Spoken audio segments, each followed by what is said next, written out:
Assalamualaikum dan salam sejahtera. Saya Nur Abizan binti Mak Zin dari Kolej Vocasional Balik Pulau Pinang. Hari ini saya akan membentangkan satu inovasi berkaitan dengan PDP sejarah yang bertajuk Modu Jaungan. Nombor ID IP046.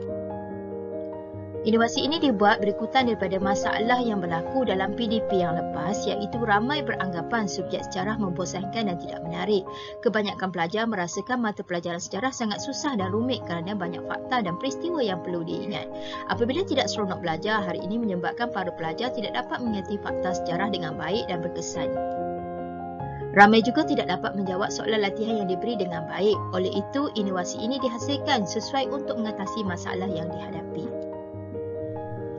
Modu jawagat ini adalah diambil dari perkataan jawab dan ingat dan dijadikan perkataan jaungat. Ia diaplikasikan dalam soalan berbentuk teka silang kata, iaitu satu kaedah mengingati fakta sejarah. Ia juga satu kaedah bermain sambil belajar dan juga untuk menggalakkan pelajar boleh menjawab soalan-soalan latihan yang terdapat dalam sukatan mata pelajaran. Menjawab soalan teka silang kata berdasarkan topik-topik yang terdapat dalam buku teks. Ia juga menjadikan subjek sejarah subjek yang menyarik dan juga menyeronokkan. Objektif inovasi modu jawagat yang pertama, meningkatkan motivasi pelajar untuk berminat mengingati fakta sejarah. Yang kedua, meningkatkan bilangan pelajar yang dapat mengingati fakta sejarah. Dan yang ketiga adalah untuk meningkatkan markah lulus pelajar dalam peperiksaan mata pelajaran sejarah. Pengenalan inovasi modu jawagat. Soalan-soalan yang terdapat dalam modu jawagat ini adalah berdasarkan topik-topik yang terdapat dalam buku teks. Cara pelaksanaan modu jawagat boleh dibuat secara berkumpulan atau berpasangan ataupun individu. Guru menulis nombor pembayang teka silang kata yang terdapat dalam modu jawagat di papan tulis. Para pelajar diberi masa untuk menjawab soalan teka silang kata yang terdapat dalam modu jawagat. Setelah siap, semua pelajar diminta berdiri untuk menjawab soalan teka silang kata yang terdapat di dalam modu jawagat. Para pelajar diminta memilih nombor pembayang soalan teka silang kata yang terdapat dalam modu jawagat. Pelajar berlumba-lumba menjawab soalan teka silang kata kerana ingin duduk cepat. Setelah habis semua soalan teka silang kata yang dijawab tersebut, maka berlaku perbincangan di antara para guru dengan pelajar di dalam kelas.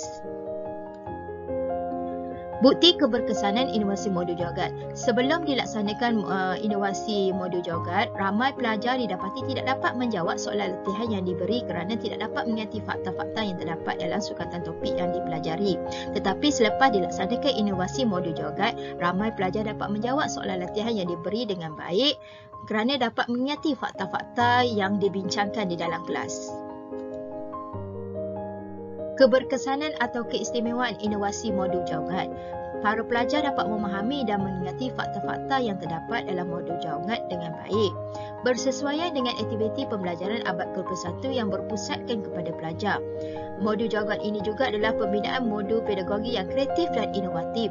Ia juga untuk meningkatkan minat dan kesungguhan pelajar dalam memahami mata pelajaran subjek sejarah. Aktiviti pembelajaran berlaku secara aktif dan menyeronokkan dengan pelibatan pelajar dalam aktiviti pembelajaran. Boleh disebar luas ke dalam subjek-subjek yang lain juga. Kesimpulannya, pelajar dapat menjawab soalan latihan yang diberi setelah melaksanakan modu jawagat ini. Ia juga dapat dijadikan panduan dan alternatif kepada para guru untuk memperbagaikan kaedah PDP. Modu jawagat ini dapat menarik minat pelajar untuk seronok belajar sejarah dan seterusnya dapat mengingati fakta-fakta yang terdapat dalam sukatan mata pelajaran sejarah. Sekian, terima kasih.